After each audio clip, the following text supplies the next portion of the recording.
Tá bom? Boa noite! Boa noite! Sejam todos muito bem-vindos ao nosso workshop Gestão Inovadora. Deixa eu ver o que está fazendo microfonia. Melhorou? Sim. Aí.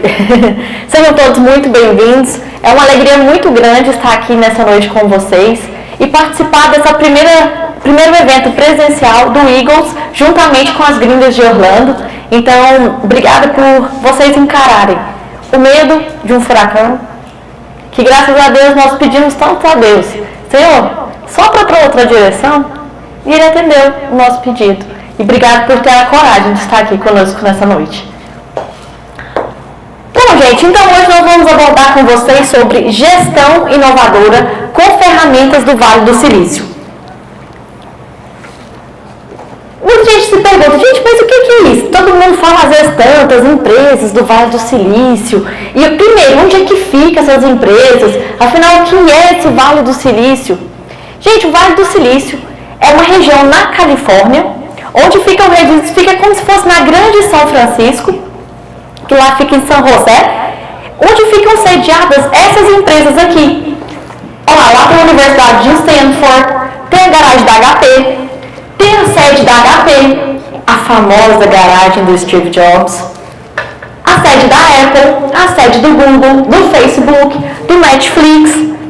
Também estava lá a Tesla, mas recentemente o Elon Musk transferiu a Tesla, que estava lá no Vale do Silício, para o Texas, por questões políticas que ele acredita ideológicas. Então, esse aqui são as empresas que às vezes muita gente fala, gente, o que é essas empresas do Vale do Silício? Nada mais é que uma região que as pessoas começaram empresas pequenininhas, do nada, e hoje se tornaram potências e de uma forma muito escalável. Eu sou formada pelo Founder Institute, que é a maior aceleradora de startups do mundo, que fica lá no Vale do Silício, na Califórnia. E eu lembro bem no início da minha aula, na primeira aula, meu professor virou para mim e falou assim, Gabi, qual a dor ou desejo que a sua empresa resolve? Eu falei, cara, esse cara tá de sacanagem comigo, só porque eu sou brasileira. Tanta gente aqui para ele perguntar, vai me escolher, ainda pode fazer uma pergunta que eu não sei nem responder. Tanta coisa para ele me perguntar, já tem que começar desse jeito. E aí eu fiquei pensando, como assim, qual dor ou desejo sua empresa resolve? Aí eu pensei, por exemplo, nessa imagem, quando você vê esse sanduíche e essa criança, vamos supor que eu tenho uma empresa que vende hambúrguer. Você acha que essa minha empresa aqui, ela resolve uma dor ou um desejo? Desejo, os dois. O que acontece? Quando a gente fica pensando que o que a nossa empresa resolve, é a primeira pergunta do que o Vale do Silício fala pra gente. Você tem que saber preponderantemente o que a sua empresa resolve. Se é mais uma dor ou se é um desejo do seu cliente. Então, o que acontece? Quando eu fico ali, quem falou dor por quê? Compartilha aqui conosco. Fome. Perfeito. A dor, quando eu como um hambúrguer, é por fome. Mas quais são as formas de eu matar a fome? Tem que ser só com hambúrguer? Não. Eu estou apelando para um desejo. Então, o empreendedor, ele precisa focar. Eu estou matando a minha empresa primordialmente. Ela resolve uma dor ou ela resolve um desejo? Porque toda a nossa estratégia do nosso business vai depender de responder essas questões. Então, o que acontece? Vamos supor que agora aqui, vou usar a propaganda do meu chefe, no Salinas, do grupo Galo Resorts. Vocês acham que o meu chefe, ele resolve uma dor ou um desejo? Um desejo. Por que desejo? Um desejo de viajar, de descansar, de férias. Então, o que acontece? Quando a gente vai vender algo que é um desejo, eu tenho que entrar com algumas estratégias completamente diferentes de quando a minha empresa resolve uma dor. E é muito interessante porque, quando ele falou aqui, olha, o hambúrguer, ele resolve uma dor, que é a fome, e tá certo. E essa resposta dele responde uma grande pergunta. Às vezes o pessoal vai lá no Sebrae comigo e fala assim, Gabi, eu quero abrir uma hamburgueria. Aí eu falo, não, que bacana. Ele fala, você tem muitos concorrentes da região? Não, vai ser a primeira hamburgueria ali daquele bairro. Aí eu falei, não entendo nada nem de dor nem de desejo. Ele não entendeu que se a pessoa tiver qualquer outro restaurante que mate a fome, ele tem concorrentes. Ele só mudou o como, mas a dor, outro concorrente resolve. E isso é a primeira atenção que nós temos que ter. Quando formos montar um negócio, pensar no lato sensu, não em estrito senso. Pensar, quem mais resolve a dor, que é a fome? Tem hamburgueria? Não tem. Mas tem pizzaria, tem restaurante, tem jantinha, tem espetinho, tem macarronada. Vocês viram tanto de opções que resolvem a mesma dor, que é fome? Então, às vezes, equivocadamente, o empreendedor escolhe uma região jurando que ele está abafando. Meu Deus, olha lá, não tem concorrente, não tem nenhuma hamburgueria. Mas tem vários concorrentes que resolvem a mesma dor. E esse é o primeiro ponto crucial que você tem que analisar quando você entra no mercado. Olha que beleza, gente. Essa empresa aqui, ela resolve uma dor ou um desejo? Nossa! Gente, essa empresa aqui, se você for dando borracharia, você só resolve dor. Alguém tem um desejo, meu sonho é estar indo para a fazenda, no meio do nada, sem Wi-Fi, que eu não estou com a minha Starlinks, e furar um pneu no meio do nada. Alguém tem esse desejo? Então a borracharia, ela resolve apenas dor. Qual que é a diferença? Quando você é dono de uma empresa que praticamente você só resolve dor, como é que você acha que o seu cliente chega até a sua empresa? Super feliz? Animado! Tipo assim, nossa, que alegria! Gente, quando a gente resolve dor, o nosso cliente, ele chega com um comportamento completamente diferente. Ele chega irritado. Ele se sente frustrado, porque ele estava indo resolver um trem e deu problema no meio do caminho. E qual que é a vantagem de trabalhar com dor? Se no meio do nada, que furou o pneu, quanto custa para trocar um pneu aqui em Orlando? Se o seu pneu furar, quanto que é a média de preço? Os $25. Se você estiver indo para a fazenda e o borracheiro te cobrar 50, paga ou não paga? Tá vendo como é que é trabalhar com dor? Quando você tem dor e o seu cliente, você resolve a dor, o cliente paga. Se você der um bom atendimento, ele vai voltar para o seu lugar. E se você der um bom atendimento, ele ainda vai te recomendar. Ele não quer voltar, mas se for preciso, ele vai voltar sim, com certeza, e vai te recomendar. Então, o que nós vamos abordar? Estratégias diferentes. Quem hoje é o meu cliente? Então, a primeira pergunta eu tenho que definir, é dor ou desejo? E eu vou criar estratégias de como receber meu cliente quando eu mexo com desejo, quando eu mexo com sonhos. Não, vai ser a primeira vez que eu vou hospedar no resort. É muito diferente de quando você chega ali e a pessoa põe preço e você paga, porque é dor. E aí agora, pergunta clássica. Afinal, a sua empresa resolve uma dor ou um desejo? Quantos aqui a sua empresa hoje resolve uma dor, primordialmente dor? Levanta a mão, por favor. Ótimo. Sua empresa resolve qual dor? Eu tenho uma fundação que ajuda pessoas com câncer. Com câncer. Vai, tem dor maior. Eita. Tem dor maior? Quem mais? Muito obrigada. Por favor, continue ajudando as pessoas com dor. O seu trabalho é fundamental na Terra. Quem mais trabalha com dor, que falou aqui? Pois não? Alinhamento comportamental, comunicação eficaz, por aí vai. Excelente. Hoje, se a pessoa não souber comunicar, expressar suas ideias, tem como ela prosperar, gente? Difícil. Quem mais levantou que é dor? Pois não? Baixa performance empresarial. Baixa performance empresarial. Excelente. Excelente. Quem mais trabalha com dor? Pois não? Desconexão e engajamento de performance entre os funcionários e a liderança da empresa. Olha aí que fantástico. Promover essa conexão. Diga, muito bom. Diga, Renatinha. Eu acho que eu trabalho com os dois. Com os dois, é verdade. Quando, às vezes um cliente chega porque está com um problema na casa dele, né? Então aquilo às vezes é uma frustração, é um incômodo. E também trabalho com desejo. Às vezes as pessoas têm um sonho, eu quero reformar algo. Eu trabalho com os dois. Excelente. Obrigada, Renatinha. Eu sou cardiologista, trabalho com dor no peito. Olha aí, você paga ou não paga? Quanto custa uma cirurgia aqui, médico? E você tá lá negociando, o doutor faz um desconto. Então, gente, muito bom, muito obrigada pela presença também. Vocês estão vendo a diferença? Muitas das vezes a gente começa um negócio, esse é uma primeira gestão moderna. O Vale do Silício, a primeira coisa quando você começa, na primeira aula, é isso aqui que ele vai abordar. Dor ou desejo. O que você mais mexe? Com os dois? Preponderantemente qual? Para a gente criar as estratégias e os canais para você conseguir atingir seu público-alvo com eficiência e eficácia. Até aqui alguma dúvida, gente? Qualquer dúvida que vocês tiverem, podem ir perguntando, levanta a mão. Gente, o que acontece? Quando alguém compra alguma coisa, nós compramos primordialmente por causa de duas coisas.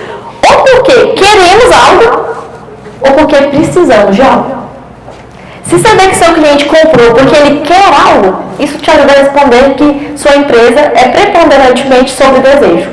Já que ela precisa da cirurgia do coração, é porque realmente é uma dor. Isso te ajuda, caso você ainda estava um pouco em dúvida, pensando, meu Deus, será que a minha empresa é preponderantemente de quê? Essas duas perguntas irão te auxiliar a definir realmente o propósito da sua empresa. E aí o que acontece? Quando a gente fala, essa questão resolve a dor, aí vem a segunda pergunta. Você quer resolver a dor ou o desejo de quem?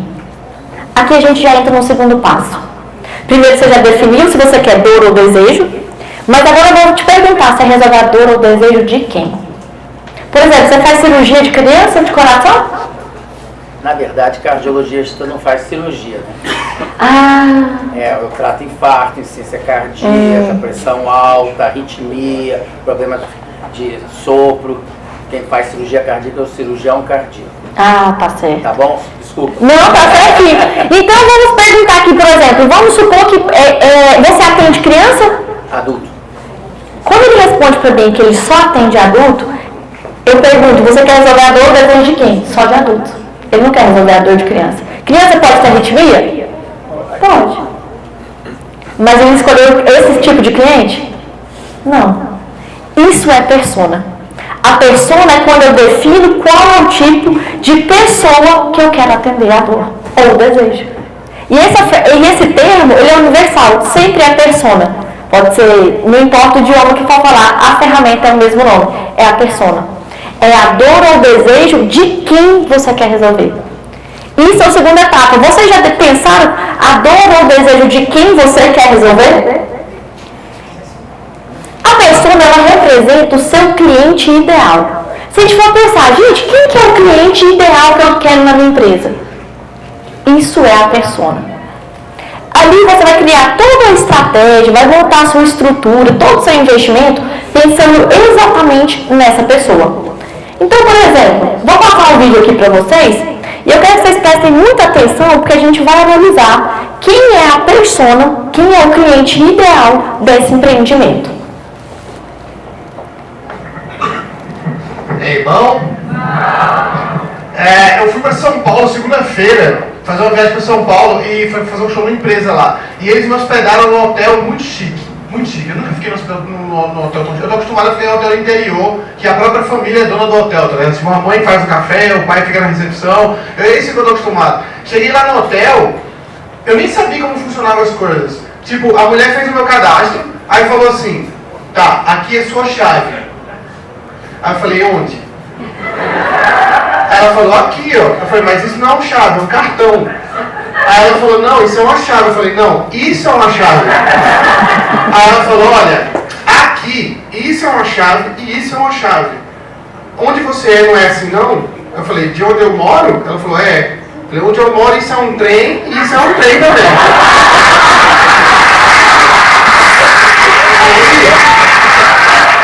Aí ela falou, então tá bom, então vamos chamar de trem. Vamos chamar de trem. Esse é um trem de abrir a porta. Falei, agora então. Aí eu fui pro elevador. Eu não sabia que tinha que passar o cartão no elevador para poder usar. Aí eu cheguei lá, deitei no andar e fiquei lá, né? Sem esperar. 5 minutos depois eu percebi que não estava funcionando. Achei que tinha algo errado aí, né? Aí eu esperei alguém chegar pra pelo menos ir pro andar perto pra fazer o resto de escada. Aí a galera ia pro 14º e voltava, mas 15º e voltava. Quando eu fiz a 4ª vez isso, um funcionário olhou e falou assim: ô moço, o senhor tem que passar o cartão no sensor. Aí eu fiquei com vergonha de parecer burro, né? Aí eu falei: ah, é cartão? Né?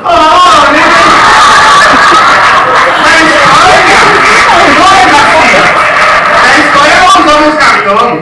Aí ele olhou pra mim, deu uma risadinha e falou: você é aquele comediante que fala, ó, gente, tu é de Recife, né? Que fala de Minas, né? Aí eu falei: yo no, es mi primo, yo es Pablo Araújo, outra persona, graças. E fui pro quarto. Chegou no quarto, não tinha energia elétrica no quarto.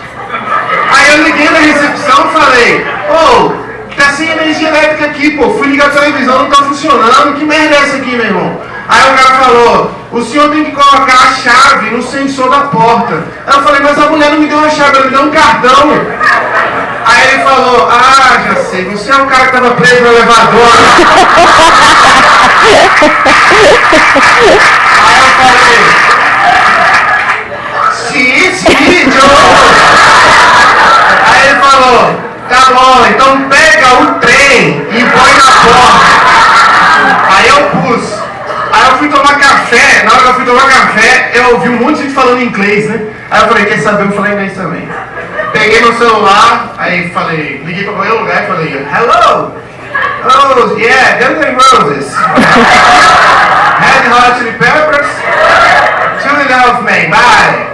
E aí a galera ficou me olhando assim: nossa, o cara fala muito inglês, véio. Todo mundo me olhando no restaurante. Aí eu fui escolher a comida, tinha panqueca, e eu nunca tinha comido panqueca na vida.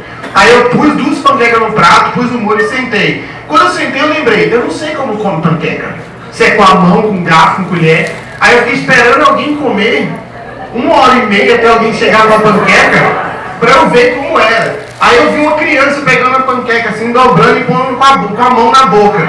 Aí eu dobrei a minha, fui pondo na boca, a mãe do menino bateu. Na minha empresa eu só vou atender minha persona? Não. Você vai desenvolver o seu negócio para a sua persona. Mas se outros quiserem ser seus clientes, você também vai atender. Foi o que o hotel fez. O hotel não deixou de atender. Se ele está pagando igual qualquer outro, o hotel recebeu. O hotel tratou ele muito bem, inclusive. Tentou sanar todas as dores dele. Foi agradável. E aí o que a gente pode perceber? A persona ideal, ela vai direcionar desde o seu investimento, estruturar, porque se fosse um hotel mais simples, para uma persona mais simples, precisava ter esse gasto todo? Não tinha necessidade. Isso vai definir para você começar um negócio. Gabi, eu tenho pouco dinheiro, então isso aqui vai te já tirar algumas oportunidades, porque se a sua persona te exige esse investimento e no momento você ainda não tem, talvez esse não seja o momento oportuno para você começar. Porque a sua persona, o mínimo que ela espera é aquilo. Então talvez seja a hora de repensar sobre a persona do seu negócio. Porque para cada persona tem um patamar mínimo aceitável para ela ver credibilidade na sua empresa. E isso é muito importante a gente analisar. E afinal, Gabi, o que é essa persona final? A persona, gente, é como se fosse um personagem que vai representar o seu cliente típico, com todas as características dele, com todas as necessidades, com todos os desejos dele. Mas para que isso, Gabi? Para que traçar esses conceitos de persona? Quando você identifica as características da sua persona, você vai personalizar a comunicação com ela. E olha que interessante, a comunicação é só a fala? Não, muito pelo contrário. Olha como é que eles personalizaram a comunicação nesse hotel. Para a maioria da persona dele, aquele ali é um cartão e é uma chave ou não é? A persona já sabe, não precisa ensinar para ela do hotel que quando ele entrega aquilo ali é a chave do quarto, que aquilo ali é o que você vai utilizar para subir. Mas o hotel foi tão atencioso porque viu que ele não era uma persona e foi o quê? Esforçar para falar na comunicação para que ele pudesse entender. Então ele personalizou a comunicação e falou: isso aqui é um cartão, é um trem e é uma chave. Então muitas das vezes, quando você abre o seu negócio, você primeiro tem que falar na linguagem da sua persona. Se você pegar um cliente que não é só persona, você vai descartar? Não, o hotel descartou. Mas você vai ter que personalizar, adaptar, tentar se esforçar para comunicar com esse novo cliente. Igual eles fizeram, para poder atendê-lo, chamou de trem, avisou, ensinou. Mas se fosse para persona, não tinha essa necessidade.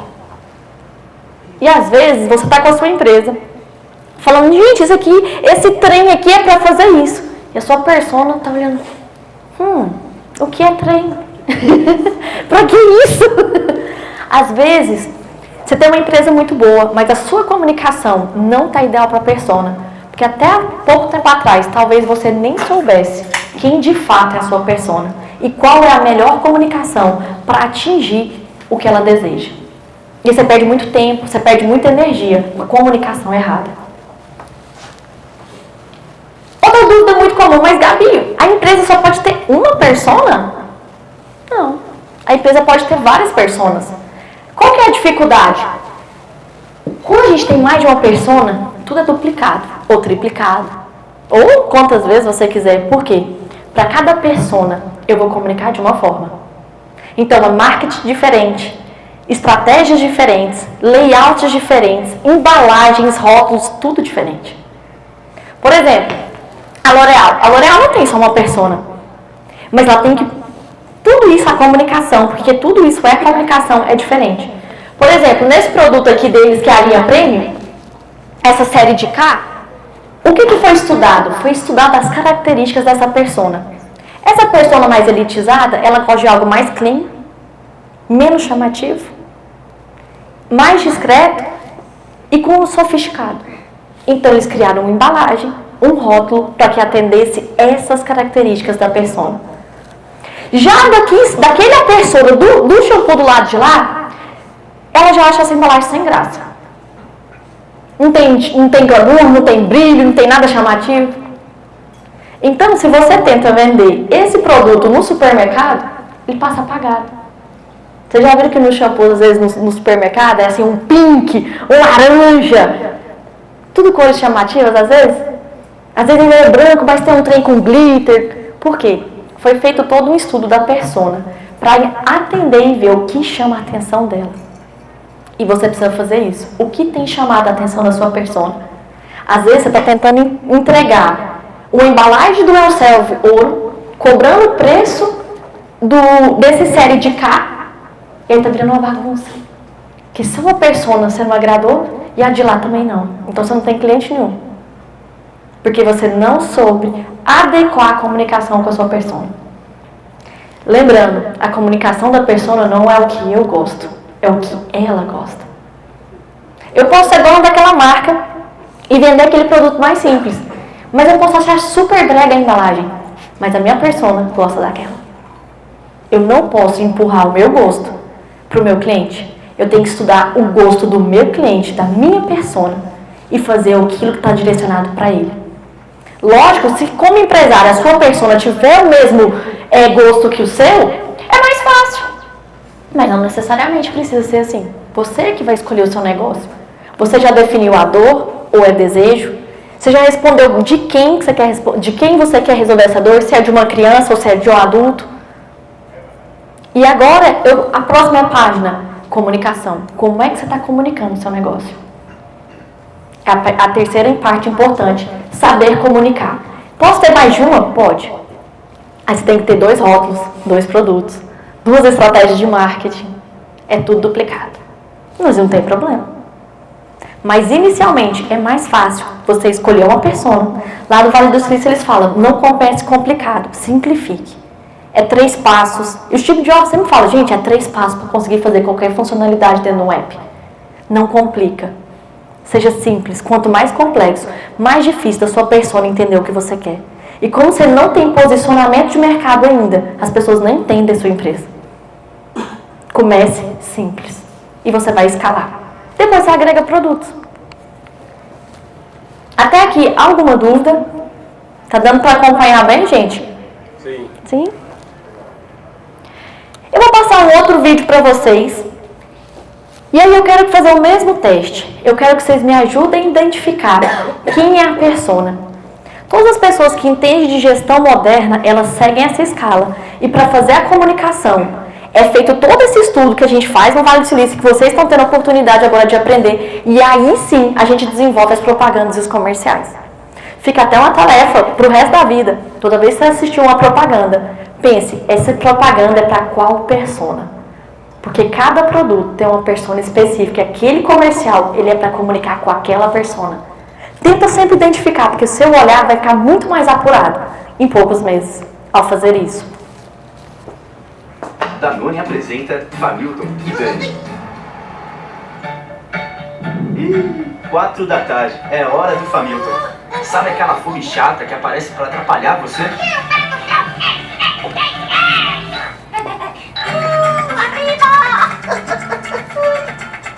Mas agora você tem Dani, o iogurte. Conforme a atividade dela. Então, e aí a primeira pergunta dentro da persona é comunicação. Como é que eu vou comunicar com a minha persona? Quais são os meios de comunicação mais utilizados pela minha persona? Eu começo a pensar. Bom, ela usa muito Instagram, ela usa muito Facebook, WhatsApp. E o que ela não usa, não escuta? Vamos supor, ela não escuta rádio, ela só ouve Spotify. Adianta eu gastar dinheiro fazendo propaganda em rádio para atingir essa persona? Não. Às vezes você fala, gente, eu já gastei tanto dinheiro com marketing, eu não vi um resultado. Mas às vezes você nunca fez um estudo profundo da sua persona. Você nem sabe o que ela gosta. Você nem sabia até pouco tempo atrás qual que era a dor ou desejo. Como é que você vai acertar no marketing? Fica muito difícil. Então, por exemplo, se ela já não ouve rádio, não adianta eu investir em rádio ali. Para ela não funciona. Não vê TV. Adianta eu pagar caríssimo em comercial na TV? Ela não assiste. Eu não vou alcançar minha persona. Aí, por exemplo, outra coisa, portais de notícias. Então, você tem que saber exatamente o que a sua persona não ouve, ela não utiliza, para você ficar com aquilo ali alerta. Eu não devo usar esses canais de comunicação. E, em compensação, definir quais são os canais que ela mais utiliza. Porque uma hora você faz patrocínio em um canal, outra hora em outro canal. Ou se você tiver condição, faz nos 3 canais. Eu tô pra trocar esse microfone que ele tá pra... Acho que morri.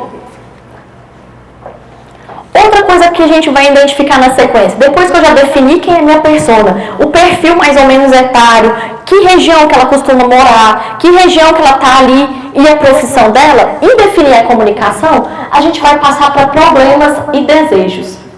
Quais seriam os principais problemas ou desejos, que é aquela parte que a gente viu de dor e desejo, que a minha persona espera que a minha empresa possa ajudar?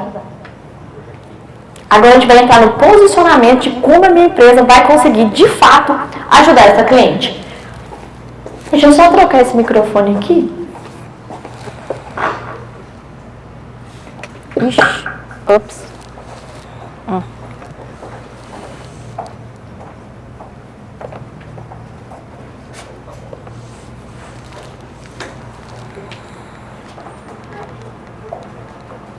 Som.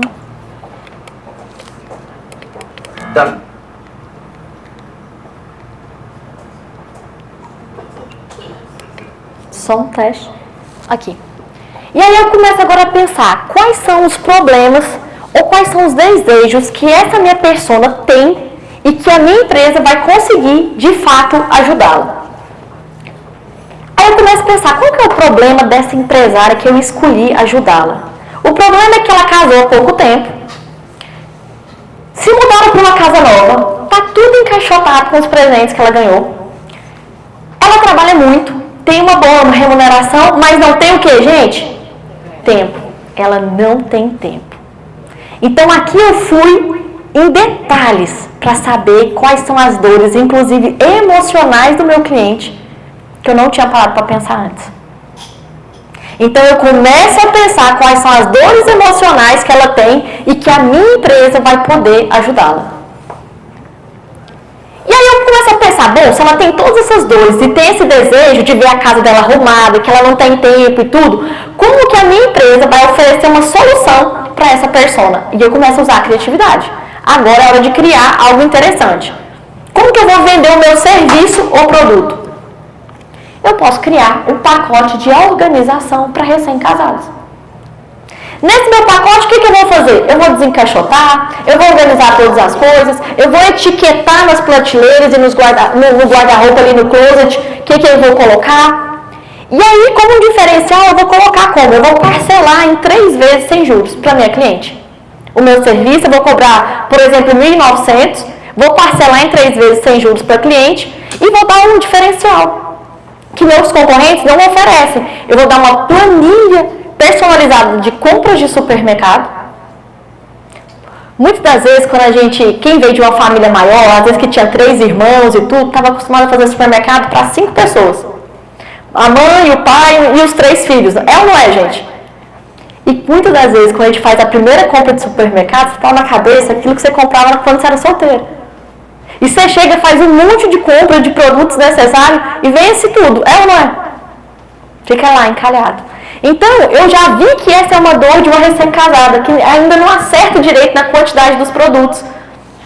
Então, eu vou dar uma planilha de supermercado, eu vou dar uma sugestão de cardápio balanceado para ela fazer para a refeição para a família, e vou fazer um cronograma semanal, quinzenal e semestral de limpeza residencial. Tudo isso vão como diferenciais. Então, o cliente me contrata, está só esperando que eu organize a casa. E aí eu já dei alguns diferenciais a mais para surpreender a nossa persona. Isso tudo usando o que, gente? A criatividade. Eu preciso que você pense soluções para o seu cliente, mas use a criatividade. Tudo isso aqui, essas outras 3 opções, não tem nada a ver com o que o cliente me pediu. Mas ela vai ficar satisfeita ou não vai? São pequenas dores que a gente surpreende, mas resolve dores reais que realmente a nossa persona tem. Agora, o que vocês vão fazer na sequência? Analisar os concorrentes. Você vai analisar e citar os 3 principais concorrentes que você tem no seu segmento. Os 3 principais concorrentes que você tiver, você vai colocar o que eles cobram, como eles cobram, quais são as condições de pagamento que eles oferecem, se eles têm algum diferencial, qual é o diferencial que eles têm, se eles não têm, melhor ainda. Porque aí é só usar a criatividade e oferecer algo que seja relevante para a sua persona. Então, por exemplo, você lista os concorrentes, se organiza, ela cobra um pacote fixo de 2.000. A outra, tudo arrumado, cobra 1.700. Mas a de cima é 3 vezes só, mas é sem juros. Na de baixo é um pouquinho mais barato, mas parcela em até 10 vezes, mas com juros. Já na outra opção, ela cobra R$ 1.500 se uma casa tiver 2 quartos. E se tiver mais quartos, ela cobra R$ 500 a mais por quarto, ou o escritório ou office que tiver. Então, eu analiso o meu concorrente, vejo como ele cobra, como ele faz a forma de pagamento, e aí sim eu crio a solução para o meu cliente. Para ver se aquilo que eu pensei inicialmente está condizente com o mercado. Essa aqui é algo que a gente precisa sempre fazer para a gente ter noção se a gente está perto do nosso concorrente, se a gente está muito distante do nosso concorrente. Se a gente não fizer essa análise, fica muito difícil você acertar na solução. Porque se você não analisa a concorrência, o seu cliente, a sua persona está analisando. Afinal, ela vai ter que pagar o serviço para alguém. Se você não faz essa tarefa, pode saber, o seu cliente faz. Nunca devemos. Essa aqui é uma parte muito importante, você pensar o que eu nunca posso fazer com o meu cliente. Gabi, em momento nenhum eu posso furar com isso aqui. Isso aqui é uma parte fundamental, porque se eu fizer isso, o cliente pode até ter me contratado, mas aí ele vai ficar decepcionado e vai queimar meu nome no mercado. Então você precisa pensar no seu segmento o que você nunca pode fazer. Por exemplo, marcar para ir arrumar e não aparecer e não dar satisfação. Eu vou trabalhar e fico no celular o tempo todo. Não demonstrar zelo e cuidado pelas peças. Afinal, muito aquilo ali foi um presente de casamento. Então a pessoa tem um apego emocional. Ela teria dinheiro para comprar e mobiliar a casa toda.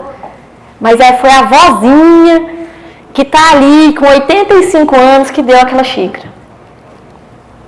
Então tudo isso a gente tem que pensar. Como que a nossa persona vê o nosso serviço diante daquilo que a gente está prestando. Depois que a gente traçar o que nunca devemos, e é sempre importante a gente estar revisitando aquilo ali, o que a gente não deve fazer, também é importante a gente usar a criatividade e pensar qual seria a experiência ideal. Qual seria a experiência ideal do cliente ao chegar à nossa empresa? Adquirindo os nossos serviços ou nossos produtos. Então, por exemplo, eu ir trabalhar uniformizada. Eu só preciso de um uniforme para arrumar e organizar as gavetas da nossa casa? Não, isso não vai atrapalhar em nada. Mas dá um profissionalismo ou não dá? É uma forma de começar a criar uma experiência ideal. Nossa, a fulana chegou toda cheirosinha, toda uniformizada, transparece profissionalismo. Por exemplo, eu marquei o horário, eu chego no horário e no dia combinado. Tem nada pior que você marcar com uma pessoa para fazer um serviço para você e ela furar contigo. É ou não é? Depois, deixar tudo bem organizado e etiquetado para facilitar para ela. Também é uma experiência ideal. Ela pediu para você organizar a gaveta, mas você ainda deixou tudo escrito com adesivo. Ó, isso aqui é aqui, essa panela é aqui, as xícaras brancas são aqui, as xícaras com flor são aqui. Então, quando ela abre o armário, eu vi alguém para arrumar a casa dela, ou guardar a louça, até o marido, né, mulheres? Que ele for guardar, ele falou, não sei onde guarda, meu amor, está escrito. Procura onde que está escrito aí, que vai facilitar guardar a louça que está suja, que lavou, né? Depois, fornecer uma consultoria pós-organização. Isso também pode ser uma experiência ideal. Você organizou a casa do cliente, depois de um mês, você liga e fala, fulano, aquelas posições que eu coloquei na sua cozinha ou no seu closet, você gostou? Ou você gostaria que eu fizesse algumas alterações? Que é o pós-venda. Ela não está nem esperando aquilo. E com um mês você vai lá e ainda oferece, sem custo nenhum, para fazer pequenas modificações. Às vezes você colocou lá na cozinha, por exemplo, a panela aqui do lado do fogão, do lado direito, mas a mulher é canhota. Ela preferia que você tivesse guardado do lado esquerdo, porque para ela é mais fácil. Então são pequenos detalhes que não vai te custar ali 2 horas, mas você ganhou o cliente. Falou, nossa, depois de um mês que eu já paguei o serviço, já tinha terminado, não tinha nada a mais, ela veio aqui na minha casa e mudou algumas coisas que eu gostaria que ela mudasse. Isso faz todo um diferencial, que fideliza o seu cliente e ela ainda recomenda para um monte de gente essa história. São esses pequenos detalhes, usando a criatividade que eu quero que você esforce no seu negócio para criar a experiência ideal para a sua persona. Lembre-se, não é o que você gosta, é o que a sua persona gosta. Então aqui a gente fecha toda essa ferramenta da persona. O que é o mais encantador do Vale do Silício? As ferramentas são sempre pequenas, numa única página, num único canvas que a gente chama, mas são profundas e eficientes. Ao fazer isso, olha toda a jornada que foi construída. E as informações mais importantes estão reunidas em uma única tela, que é esse canvas de persona. Alguma dúvida, gente, até aqui? Deu para acompanhar bem? Então, Gabi, afinal, a persona, o que ela vai servir para a gente? Definir a comunicação, analisar as dores e desejos do seu cliente, citar e analisar os seus principais concorrentes, definir o que nunca fazer e qual seria a experiência ideal para atendê-lo e o mais importante, você criar a solução ideal para a sua persona. É isso que faz ela fidelizar com você e você ter uma empresa rentável e que cresce cada vez mais. E às vezes a gente pensa, mas será que o pessoal está fazendo isso mesmo? Quantos comerciais? Eu estou trazendo comerciais para vocês entenderem e perceber que todo mundo utiliza essas ferramentas do Vale do Silício. Você pode aplicar numa empresa pequenininha, numa pizzaria, qualquer coisa. Uma home care. Eu não trouxe aqui uma house care, um serviço simples que ela está aplicando a ferramenta.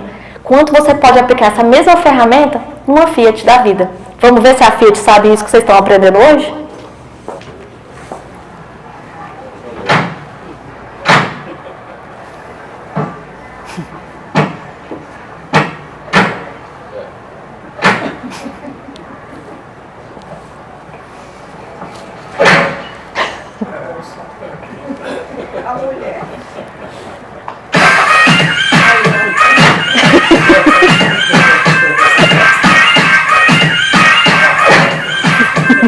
The new 500S. Tested for bad boys.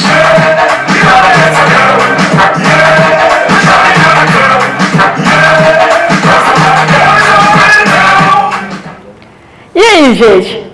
O pessoal utiliza ou não utiliza o que vocês aprenderam aqui hoje? É muito simples, mas é muito eficiente. Se os grandes estão fazendo, é porque dá certo.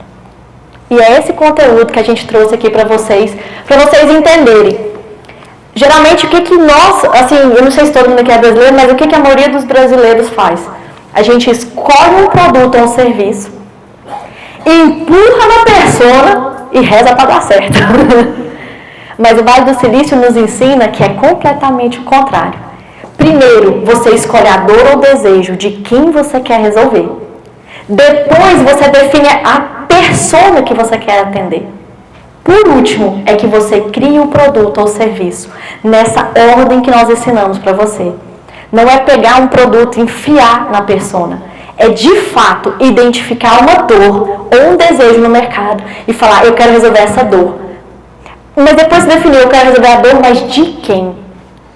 Que é a sua persona. E você vai fazer toda essa ferramenta para aquela persona. E depois, lá dentro da persona, você vai criar a sua solução ideal, a experiência ideal para o seu cliente. Então, a ordem do Vale do Silício para montar uma empresa ou para reestruturar a sua empresa é de cima para baixo e não de baixo para cima, como geralmente a gente faz. Nossa, encontrei um produto fantástico, eu vou vender ele. É assim ou não é? Mas o Vale do Silício não é assim que ele vê. Ele faz toda essa sequência. E hoje eu convido você a seguir essa ferramenta e esse modo de empreender os grandes estão fazendo. E o próximo grande pode ser você.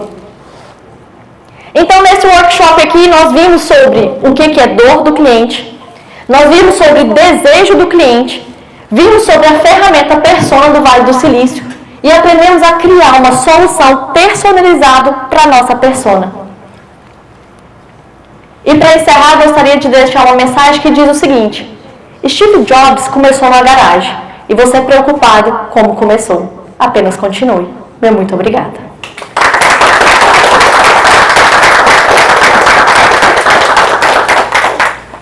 Muito bem.